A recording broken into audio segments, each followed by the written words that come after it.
destroyer's entire air defense architecture was worth nothing here. 8 SM-6 cells, 24 SM-2 cells, 32 ESSM quad-packed, 2 CIWS mounts, 1 RAM launcher, the most sophisticated surface air defense package ever fielded by any Navy on Earth, sitting fully loaded in vertical launch cells and magazine spaces, completely and absolutely irrelevant to what was currently closing on the hull from below. The ship is operating in the Barents Sea, 280 nautical miles northeast of the Norwegian coast, in water that is 340 meters deep, 2 degrees Celsius, and acoustically complex in ways that make sonar work genuinely difficult.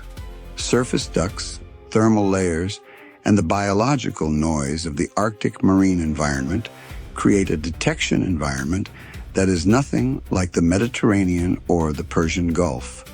In this water, a Los Angeles-class submarine at slow speed was difficult to detect at 12 kilometers. Something smaller and quieter was harder still. At 2:44 a.m., the AN/SQS-53C hull-mounted sonar produced the first anomalous returns. Not 1 contact, not 3. 40 contact candidates bearing 285 to 310, range 22 to 27 kilometers. Depth assessment between 18 and 45 meters. The sonar picture was not clean. The contact returns were intermittent, popping in and out of detection threshold as the targets moved through varying thermal layers. Track quality on 31 of the 40 contact candidates was rated amber, detectable, but not firmly classified. Track quality on 9 was red, visible as anomalies against the background noise, but not yet distinguishable from biological returns or current-driven debris. The AN/SQQ-89 integrated ASW system ran its classification algorithm for 11 seconds. Classification result?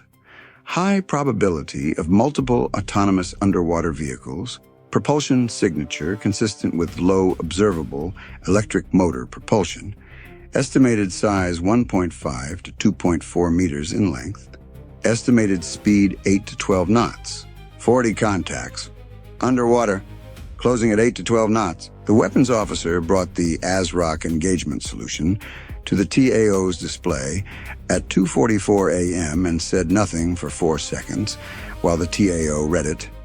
Then he said the thing that the display implied but did not state explicitly. The SM-6 cells are useless. The TAO was already computing the same conclusion. The 40 contacts were underwater. Every aerial interceptor on the ship, the SM-6, the SM-2, the ESSM, the RAM, the CIWS, had been designed and optimized for the airspace above the waterline. Below the waterline, the ship's dedicated weapons inventory consisted of 8 VL-ASROC rounds in the forward VLS block, 6 Mk-54 lightweight torpedoes in the Mk-32 triple tube launchers, mounted port and starboard amidships, and the 2 Mk-54 torpedoes carried by the SH-60R Seahawk currently on the flight deck. Total, 16 engagement-capable ASW rounds, 40 contacts, 16 rounds, and a hit probability against a small, slow, low-observable, autonomous underwater vehicle that had never been definitively established against this specific target type because no adversary had previously deployed autonomous underwater vehicles in this quantity against a surface combatant. The doctrine did not exist. The training had not covered it. The engagement was happening anyway. Our SROC is our outer ring. Torpedo tubes are mid-range. Seahawk takes the inner ring with dipping sonar for precision. Nixie active now. Make turns for 18 knots. I want flow noise on the hull working for us. A pause. And I need the CO on the bridge. Running count. 2:44 a.m., second 040 UUV contacts, range 22 to 27 kilometers, depth 18 to 45 meters, speed 8 to 12 knots. VL-ASROC, 8 rounds. Mk-54 torpedoes, Mk-32 tubes, 6 rounds. SH-60R Mark 54, 2 rounds. Total ASW inventory, 16 rounds. SM-6, SM-2, ESSM, RAM, CIWS, not applicable. AN/SLQ-25 Nixie decoy, deploying. The ASROC engagement sequence against the submarine was well understood.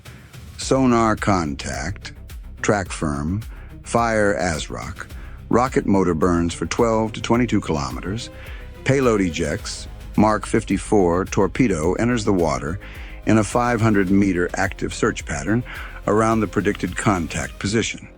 The Mark 54 search radius was designed to catch a submarine that had moved during ASROC flight time. Submarines ran at 15 to 30 knots, and 90 seconds of flight meant 700 meters of target movement. Against that baseline, the Mark 54 was a very good weapon. An autonomous underwater vehicle, moving at 8 to 12 knots, would move less than 150 meters during ASROC flight time. That meant the Mark 54's 500-meter search radius was more than sufficient to reacquire the target even with track uncertainty. The geometry was better than against a submarine. The problem was track quality. The Mk-54 active seeker homed on acoustic returns from the target. The cavitation noise, propulsion signature, and mechanical resonance of the contact. A submarine was acoustically distinct. An autonomous underwater vehicle, 1.5 to 2.4 meters long, running on electric propulsion specifically optimized for low-observable operation, produced a sonar return that was approximately 1/5 the acoustic signature of a conventional Mark 46 torpedo. The Mark 54 had been designed and tested to track submarines and Mark 46 class targets. Against something quieter and smaller, the active seeker's acquisition range dropped significantly. The Mark 54 search pattern covered 500 meters. If the UUV's acoustic signature was below the seeker's acquisition threshold at more than 150 meters, the Mark 54 would pass within 200 meters of the contact and not acquire. The ASROC could place the Mark 54 in the right area. The Mark 54 might not find what it was looking for once it got there. This was the central uncertainty of the engagement. It had no published probability of intercept figure because the engagement scenario had not been formally war-gamed. The TAO was operating on professional judgment in a tactical situation that the system's designers had not specifically anticipated. He had 8 ASROC rounds and 40 targets. He needed at least 25 intercepts to reduce the threat to manageable close-range numbers.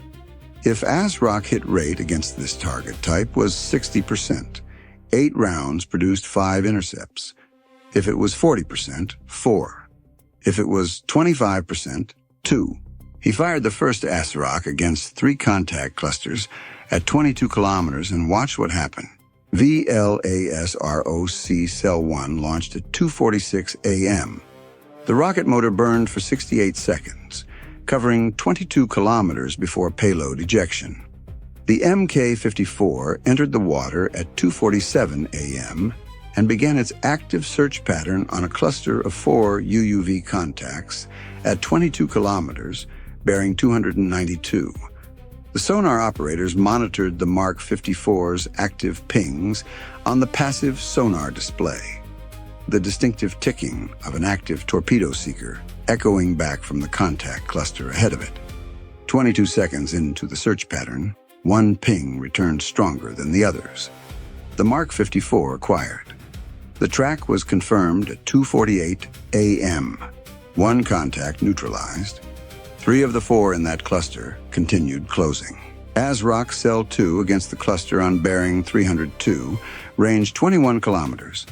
3 contacts in that cluster. Flight time 66 seconds, Mk-54 active search, 31 seconds of pinging with no acquisition. Seeker range below threshold on this cluster. The Mark 54 ran out its search pattern and self-neutralized. 0 contacts eliminated. A SROC round expended with no result. The miss confirmed the worst-case hit rate estimate. The contacts in the second cluster were running deeper, 44 meters depth, and their acoustic return at that depth under the thermal layer was below the Mark 54's effective seeker range in this acoustic environment.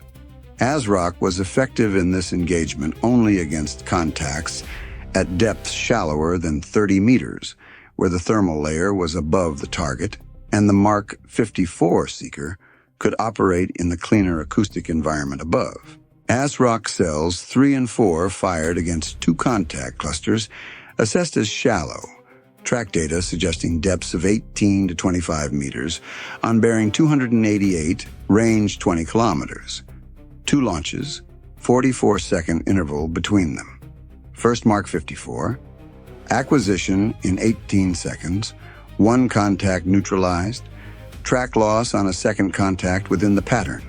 Second Mark 54, acquisition in 27 seconds, 1 contact neutralized, 2 contacts neutralized from 2 ASROC. Running count, 2:49 a.m., second 313, 36 UUV contacts. VL-ASROC, 4 remaining. MK-54MK, 32 tubes, 6. SH-60R Mark 54, 2. Contacts neutralized, 4. Range, closest contact cluster now at 19 kilometers. Depth, mixed, 18 to 44 meters. Shallow contacts, under 30 meters, estimated 22 of 36. Deep contacts, 14. Shallow contacts more vulnerable to ASROC. Deep contacts require Mark 32 close-range engagement. Cost expended, $2.3 million. The SH-60R launched at 2:48 a.m., transiting northwest at 140 knots toward the contact cluster on bearing 295, 18 kilometers out. Its value was not the 2 Mark 54 torpedoes. 2 torpedoes against 36 contacts needed no arithmetic.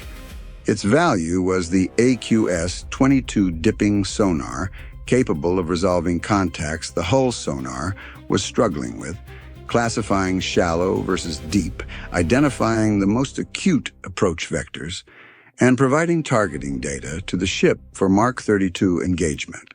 Sensor-shooter coordination at a contact density, the system had not been designed to manage. ASROC cells 5 and 6 fired at 2:51 a.m. against 2 contact clusters that the Seahawk's sensor sweep had identified as shallow. Depths 21 and 19 meters, bearing 297 and 304, range 16 kilometers. Both at a range where ASROC flight time had compressed to approximately 50 seconds. First Mark 54, acquisition in 14 seconds, 1 contact neutralized, seeker reacquired a second contact within the pattern, second contact neutralized, 2 contacts eliminated from 1 ASROC round. Second Mark 54, acquisition in 22 seconds, 1 contact neutralized, 3 contacts eliminated from 2 ASROC rounds. The acoustic environment at 16 kilometers was shallower. The contacts had ascended slightly, the thermal layer working in the defense's favor. Hit rate improving with range reduction and contact depth. Running count, 2:53 a.m., second 543, 33 UUV contacts. VL-ASROC, 2 remaining. MK-54MK, 32 tubes, 6. SH-60R Mark 54, 2. Contacts neutralized, 7. Closest contact cluster, 14 kilometers. Acoustic environment improving at shorter range. Cost expended, $4.6 million. Time elapsed, 9 minutes. The weapons officer made the call on the remaining 2 ASROC without being told to. Holding the last 2 ASROC for deep contacts. MK-32 takes the shallow clusters from here. Unlike ASROC, the Mark 32 torpedo tube fired a Mark 54 that entered the water at the ship's location and ran to the target under its own propulsion. At 40 knots, a Mark 54 reached 10 kilometers in approximately 15 minutes, 5 kilometers in 7.5 minutes. Against UUVs closing at 8 to 12 knots simultaneously, the geometry created a convergence. Contact and torpedo approaching from opposite directions, the fire control solution continuously updating as both moved. The ship's 18-knot maneuvering generated hull flow noise that could degrade UUV acoustic terminal seekers, a marginal but non-zero benefit. Port Mark 32 Tube 1 fired at 2:54 a.m. against the closest contact on bearing 289, range 11 kilometers, depth 22 meters. The Mark 54 entered the water at 2:54 a.m. and began its run. Acquisition at 2:57 a.m., the torpedo found the contact at 8.4 kilometers from the ship, 2.6 kilometers from its entry point, having run for 3 minutes and 12 seconds. One contact neutralized. Starboard Mark 32 Tube 1 fired simultaneously against a cluster of 3 contacts on bearing 308, range 12 kilometers, depth 31 meters. This cluster was deeper, at 31 meters, below the optimal Mk-54 seeker performance band in this acoustic environment, but within the extended performance range at close engagement geometry. Acquisition at 2:58 a.m. One contact neutralized. 2 contacts in the cluster continued closing. The Mark 54 had tracked and engaged the lead contact, but the 2 following contacts were outside the acquisition cone when the torpedo was actively homing. 2 Mark 32 fires. 2 contacts neutralized. The deep cluster problem was not resolved. 2 contacts from the 31-meter cluster were still closing, now at 10 kilometers. The last 2 ASROC fired at 2:58 a.m. against those 2 deep contacts specifically. The engagement range was 10 kilometers. Flight time, 30 seconds. Mk-54 entry into water, 2:59 a.m. Active search pattern on deep contacts at 33 meters. First Mark 54, no acquisition in 45-second search window. Self-neutralized. Second Mark 54, acquisition after 38 seconds, 1 contact neutralized. 1 deep contact remaining from that cluster, now at 9.1 kilometers and closing. ASROC inventory, 0. Mk 32 tubes, 4 remaining. SH-60R Mark 54, 2. Contacts remaining, 29. Running count, 2:59 a.m., second 915. 29 UUV contacts. VL-ASROC, 0. Mk-54 Mk 32 tubes, 4 remaining. SH-60R Mark 54, 2. Contacts neutralized, 11. Closest contact cluster, 8.2 kilometers. 1 deep contact at 9.1 kilometers, unresolved. Cost expended, $6.3 million. Total ASW inventory, expended, 10 of 16.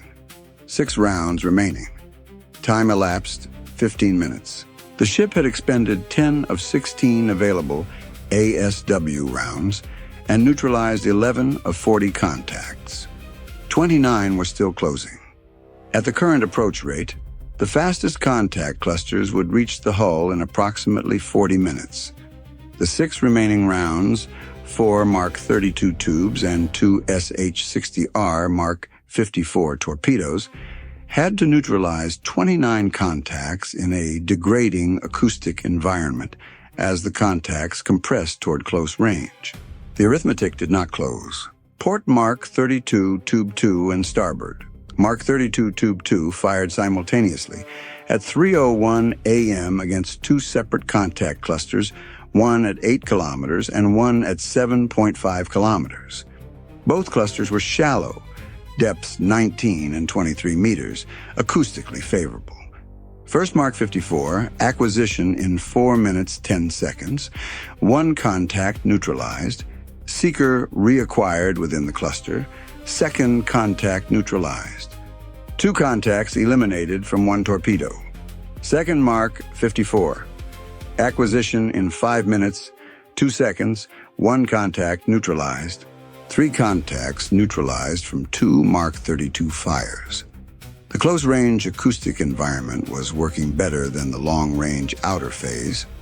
At under 8 kilometers, the Mark 54 seeker was operating with shorter time of flight from entry to target, less time for UUV movement to create positional uncertainty, and better signal-to-noise ratio in the shallower water below the ship's keel. The Seahawk called at 3:02 a.m. Dipping contact, cluster of 4, range 5.8 kilometers, bearing 293, depth 20 meters. All 4 on direct approach vector. Clear track. Ready for drop. The Seahawk had found the clearest contact picture of the engagement. 4 UUVs at 5.8 kilometers, with the dipping sonar providing acquisition quality that the hull sonar had not achieved on any contact during the engagement. The helicopter had located the most acute threat cluster and was positioned to drop.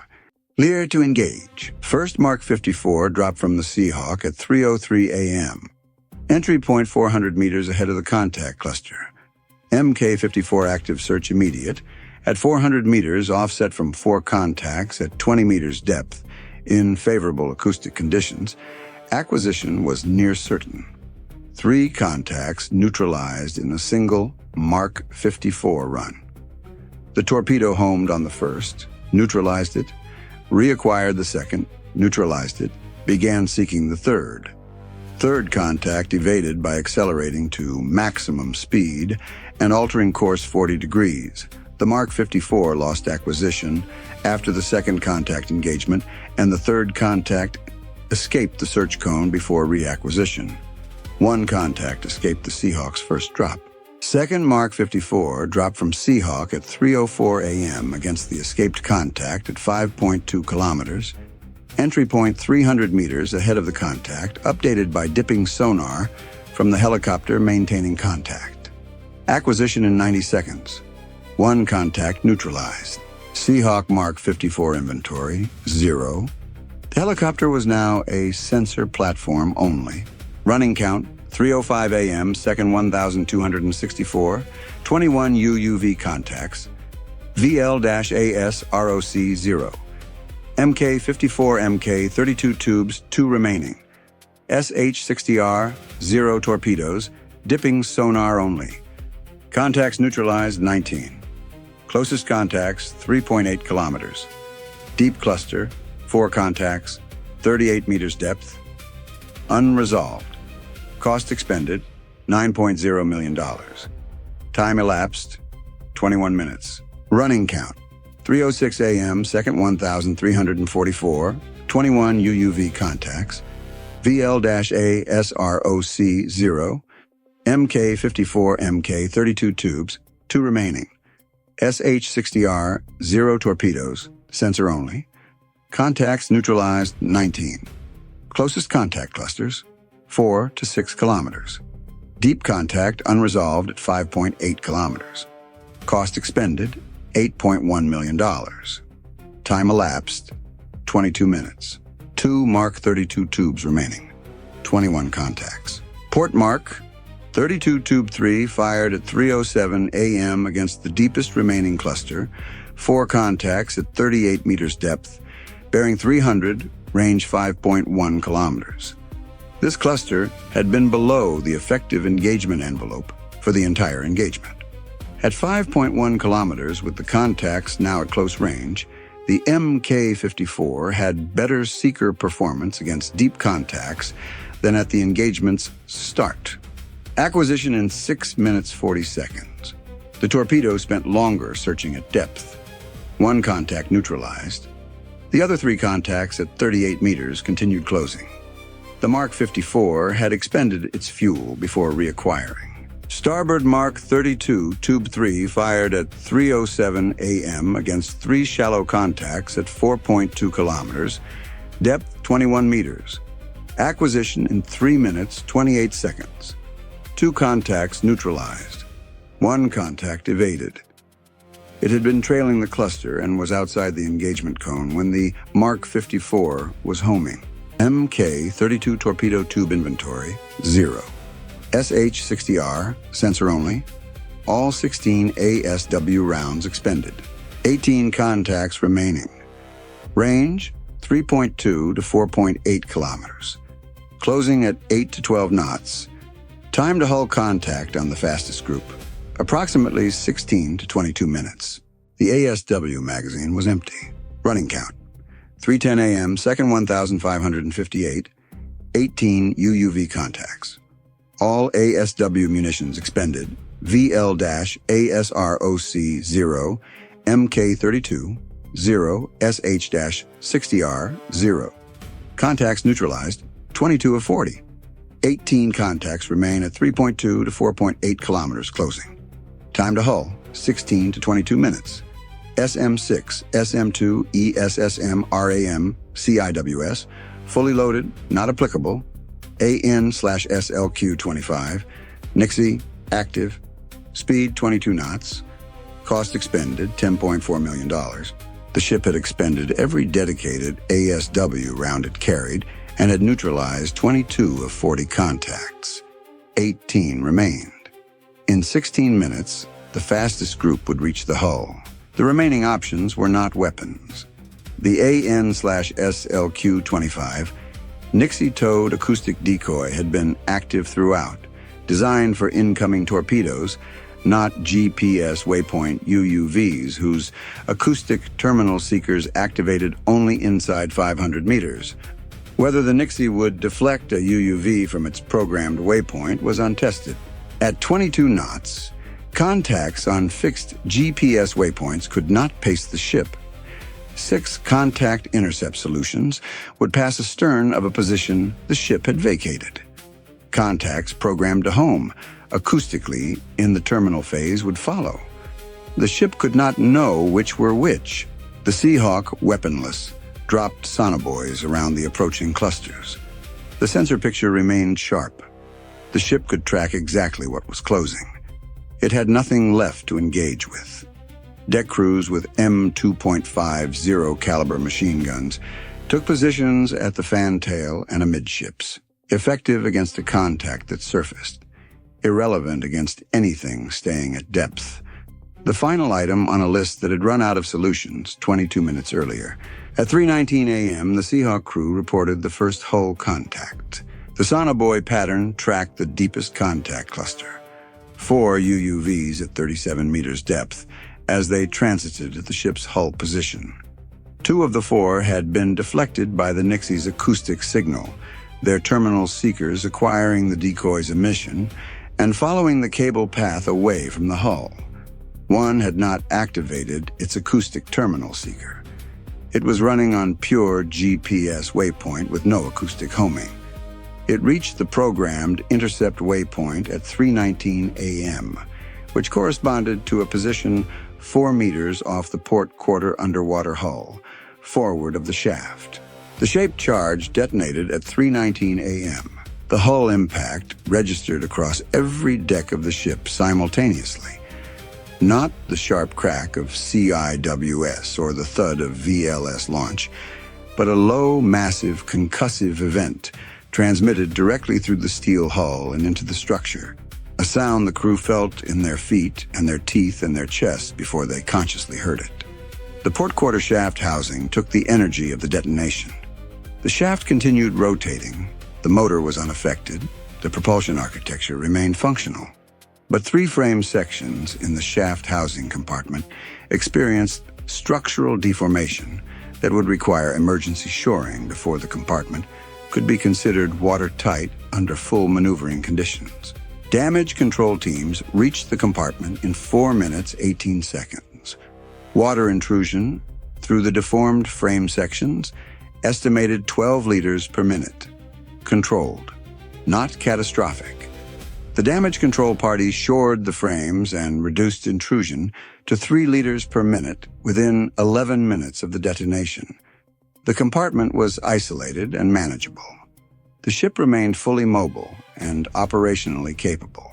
The second hull contact, 1 contact from the second deep cluster, reached the hull at 3:22 a.m., port bow sonar dome housing, depth 9 meters. The shaped charge detonation cracked the sonar dome housing.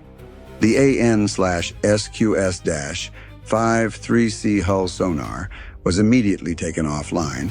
The dome integrity was compromised and the sonar system secured to prevent flooding of the sonar equipment space.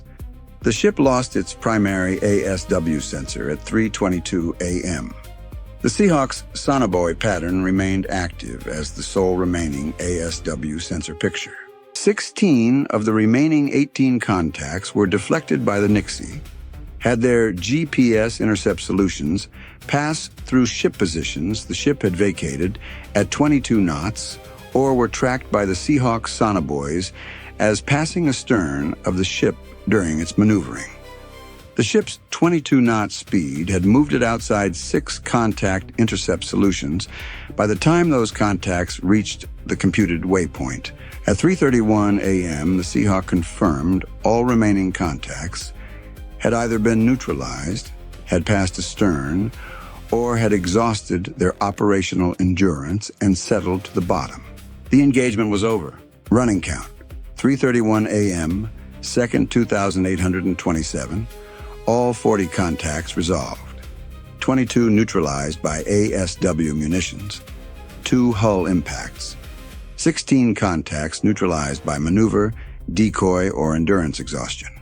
Hull, 2 impacts, port shaft housing deformation, controlled flooding, isolated, sonar dome compromise, AN/SQS-53C offline. ASW inventory, fully expended. SM6, SM2, ESSM, RAM, CIWS, fully loaded, not used. Cost expended, $10.4 million. Time elapsed, 47 minutes. Damage assessment completed at 4:15 a.m. Port shaft housing, deformed frame sections, controlled water intrusion, 3 liters per minute, shored and isolated, propulsion fully operational. AN/SQS-53C hull sonar, dome compromised, system offline, repair requiring dry dock estimated at 3 to 6 weeks. All other systems fully operational. Personnel injuries, 4 crew members incapacitated by impact concussion during the 2 hull detonations, all returned to duty within 90 minutes. The ship was mobile. The ship was defensively capable in the aerial domain. The SM6, SM2, ESSM, RAM, and CIWS had not fired a single round and were fully loaded. The ship was ASW blind. The hull sonar was offline. The Seahawk was the sole remaining ASW sensor, and without hull sonar for correlation, the Seahawk's sonobuoy picture was a degraded standalone capability. The magazine assessment at 4:17 a.m. produced the number that the watch team was not fully prepared to see stated explicitly, even though they had tracked it throughout. VL-ASROC, 0 of 8, Mk-32 Mk-54 torpedoes, 0 of 6, SH-60R Mark 54 torpedoes, 0 of 2. Hull sonar, offline. Total ASW engagement capability, sensor degraded, weaponless. The entire air defense magazine, fully intact, fully loaded, not applicable. A $2.2 billion warship, fully loaded, VLS-2 CIWS mounts, 96 vertical launch cells, ASW defenseless, and hull sonar blind. The supply officer assembled the final accounting at 6 a.m. 40 UUVs at $100,000 average, $4 million. Delivery and logistics, $300,000. Total adversary investment, $4.3 million. U.S. munitions, 8 VL-ASROC at $1.05 million to $8.4 million. 6 Mk-54 Mk-32 at $180,000 to $1.08 million. 2 Mk-54 SH-60R at $180,000 to $360,000. Sonobuoys, $42,000. Total, $9.9 million. Exchange ratio, 2.3 to 1 in the adversary's favor on direct munitions cost. The lowest ratio of any engagement in this analysis. The ratio missed the strategic result entirely. The adversary had spent $4.3 million to take the hull sonar offline. a repair requiring dry dock, 3 to 6 weeks out of service, at a cost exceeding $40 million in lost operational availability and repair. The two hull detonations had not taken the ship out of service. They had removed its underwater detection capability for 3 to 6 weeks in a patrol area where submarine detection was the primary mission. The ship could engage anything in the sky. It could no longer detect anything in the water. Every submarine transiting this corridor for the next 3 to 6 weeks would do so without the AN/SQS-53C as a barrier. Emergency resupply transmitted at 5:14 a.m. VL-ASROC priority. Mk-54 torpedoes. ETA to nearest replenishment, 2 days. Emergency dry dock notification transmitted at 5:16 a.m. AN/SQS-5, 3C dome repair required. Earliest dry dock availability, 18 to 21 days at current Allied shipyard tempo. The ship had 2 hull impacts, a compromised sonar dome, a depleted ASW magazine, and a fully loaded air defense inventory it had not touched. 40 autonomous underwater vehicles, $4.3 million, 47 minutes. The shape charges had not been designed to neutralize the ship. They had been designed to take the sonar offline. They had been designed correctly.